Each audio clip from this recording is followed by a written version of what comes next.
Still plenty more matches on the way, unless we see the clean sweep here, which, you know, he's MC, he's the boss toss man, he could do it. But for now, we have, spawning down to the bottom right-hand corner, our red Protoss representing MVP and Korea. Give it up for duckdeok.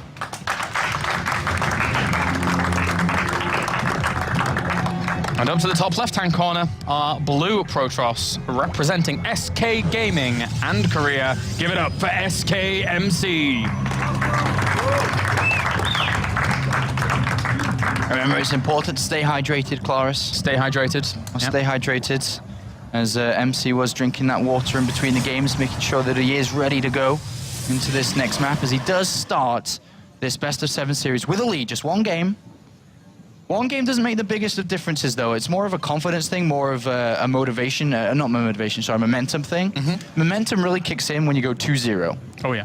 As you can see, MC jumping up and down in his chair, very excited. Very much so. Continue this series on. And the gateway is going to go down at a normal time here for duckdeok as well as MC. So MC is not going for anything too insane in terms of trying to fake out his opponent with earlier aggression here. But there's still a lot of options available.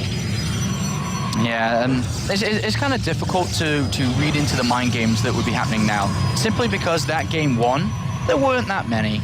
It was more so MC kind of outmaneuvering and outplaying his opponent in the mid to late game, which we saw so much. But in the early stages, if we look back to game number one, it was a 10-gate from MC, which was countered by a 3-gate from duckdeok, which MC fell back on and expanded himself, but made maybe a couple of micro mistakes to allow duckdeok in to break his nexus. But overall, the start of that game, I think, was fine. I don't think there's too much you can take away from that into this next game. Yep. Cybernetic calls going down as well here. Thank you very much for your tweets. Make sure to hashtag WCS and tweet at us, guys. Who do you want to win this finals between MC and duckdeok in this PvP? Again, we've seen so much varied PvP. I myself have been surprised at the levels of variety from it, and it's been very entertaining to watch. I do like MC's opening here. Likewise, duckdeok's done the same thing. Double gateway. I think double gateway is a very smart opening here from MC, considering duckdeok's tendencies, which seem to be very focused on 3 gateways. And also a tweet here from Grubby, saying, sorry guys, I tried. We'll train for the World Finals now. Hopefully have good games there. Thanks for the massive support. Really appreciate. That's right. Grubby will be playing as a European representative next week in the World Finals. Yep. It's going to be a good one. I am looking forward to that, man. Gamescom is already a cool enough event as it is. Never mind having season finals there. It's going to be cool. All right, so this game now started to take shape a little bit. It's very identical in their builds, but a Chronoboost just now going into MC's Cybernetics core. That very Chronoboost has not been used yet by duckdeok, who throws down a 3rd, and I'm sure he will throw it into the Cybernetics core in a second if he's going to add on the 3rd gateway here. But this is just duckdeok. This is how he likes to play a lot of the games, which is 3 gateways. And he manages to pick up MC's probe, so MC doesn't have the option to counterattack.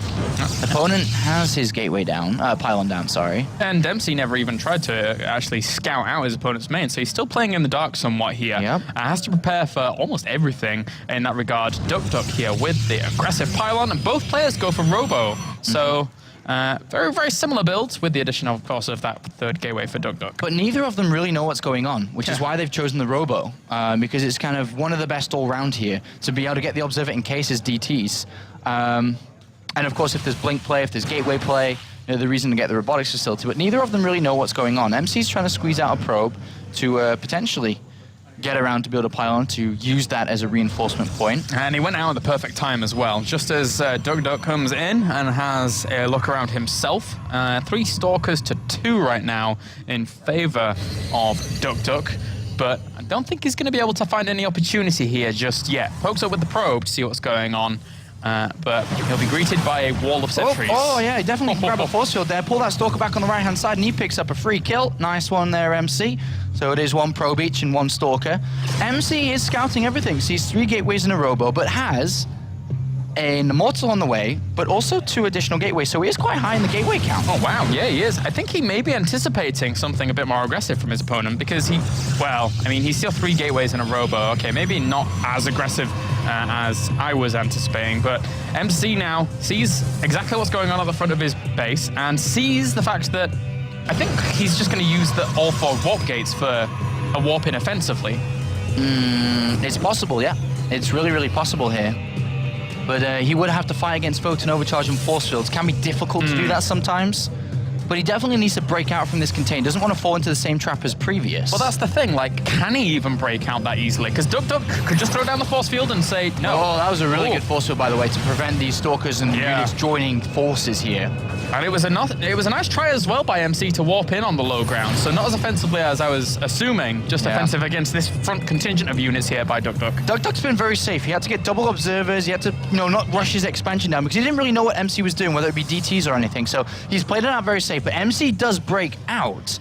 But still, the deficit between the 2 Nexus is rather large here. And with focus onto the economy from duckdeok, which will be Chrono Boost into the Nexus here, faster gases on the natural, that's where, once again, he's going to have a slight lead going into this game.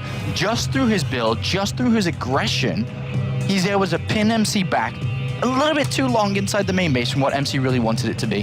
Very nice here by duckdeok in the opener of game number 2. Does lose an observer, though. A nice snipe out there by MC.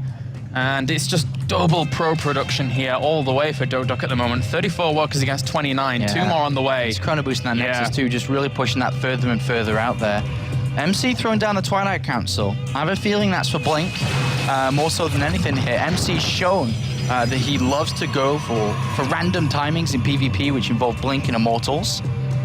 But it also could be for the Dark Shrine now that he begins the Warp Prism, so he could use it to warp in DT. So 2 choices here from MC. One will be the right one. And he catches a free Zealot, or 2, up to the top right-hand corner as well. So that's nice for him.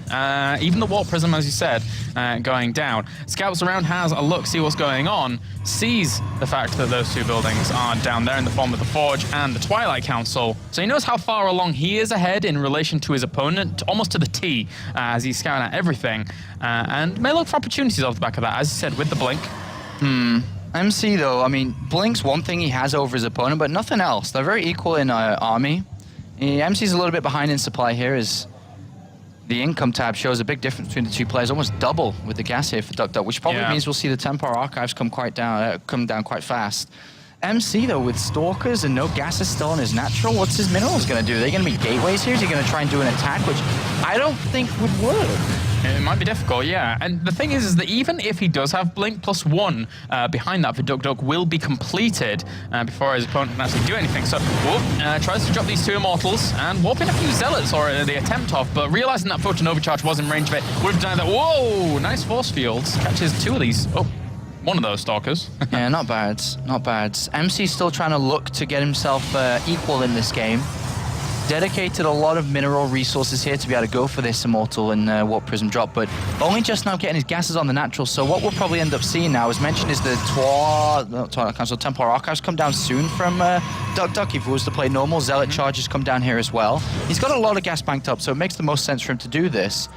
On the other side of things, though, DT, Dark Shrine, comes in for MC, who, maybe should have opened that first of all. I'm not too sure about this Blink play.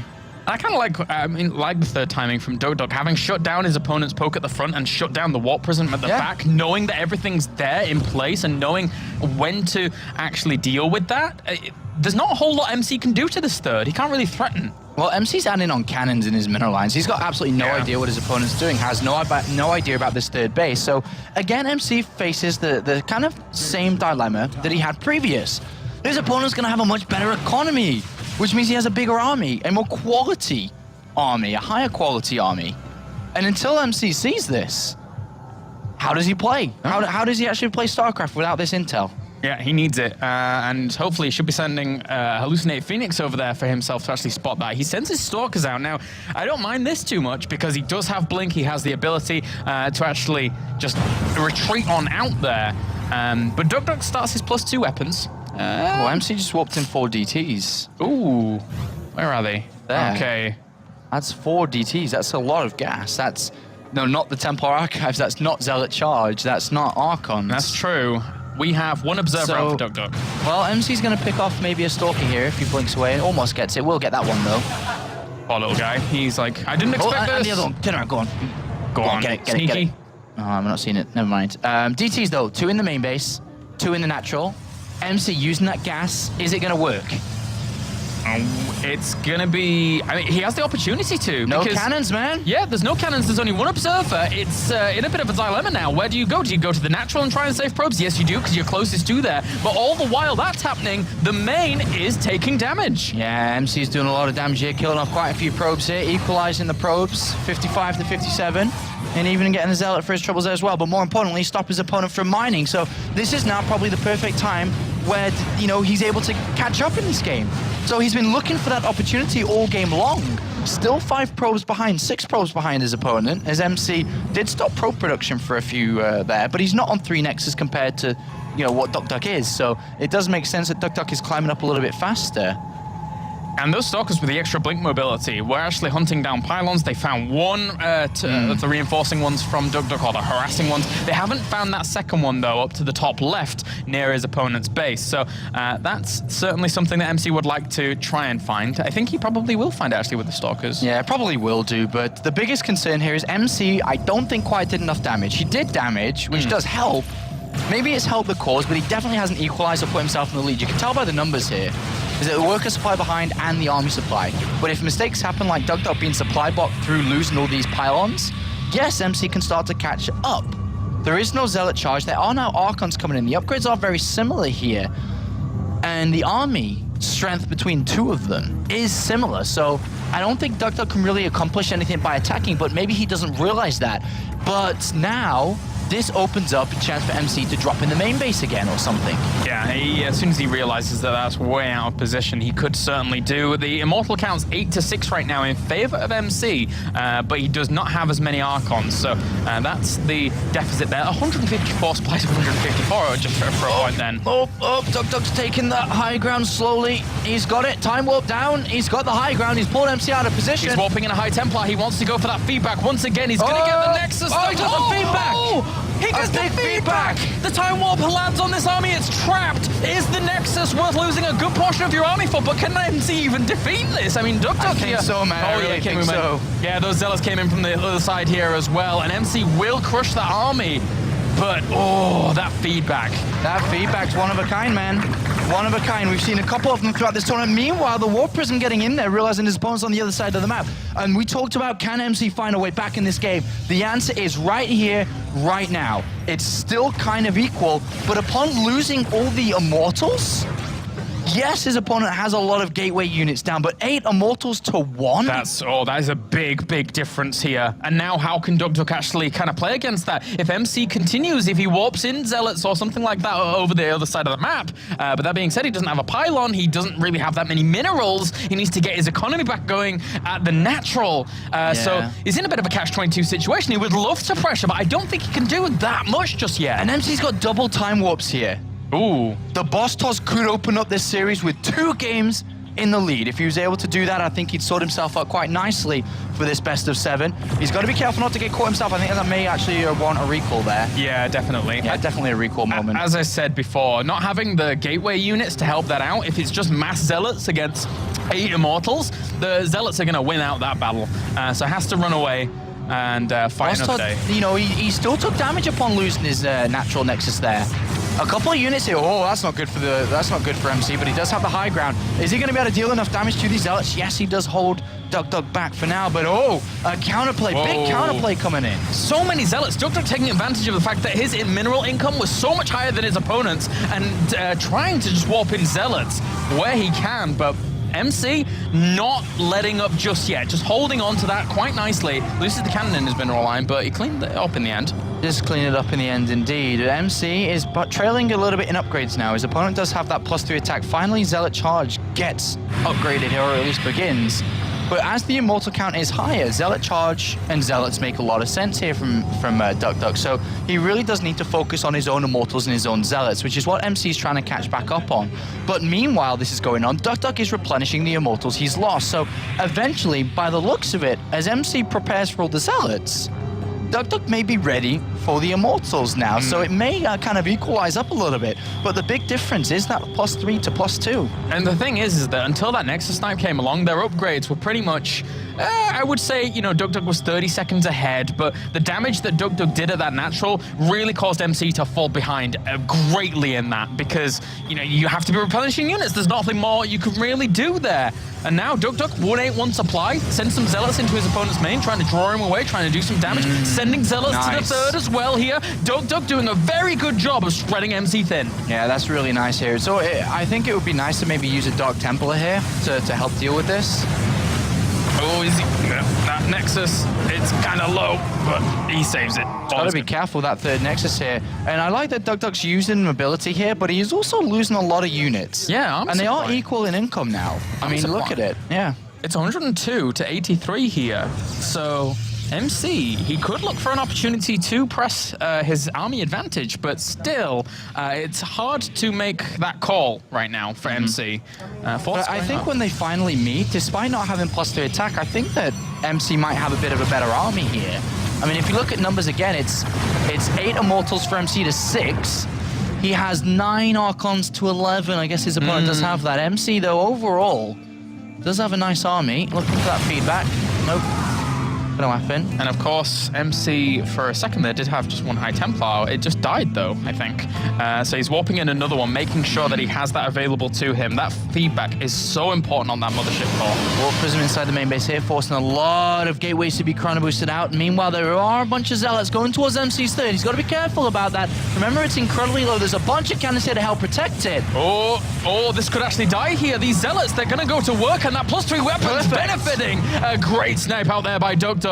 Even supply blocking MC there for a second. And MC has to fight now. He's lost it, and he is fighting. He's fighting, but that's a lot of units there for duckdeok. That's a lot of Archons. Yeah, that is really, really... I mean, not only that, but it's also a bit of a difficult place for both players to engage here. And, well, separating off some of this army here. MC losing these units. He needs to retain absolutely every little unit he can. Archon Immortal versus Archon Immortal. Better position for duckdeok by far. Yeah, look at his Archons spread so well in front of those Immortals, tanking the damage they need to, and moving on forwards. duckdeok here in game number 2, showing fantastic decision making. Yeah, indeed he does. GG, duckdeok.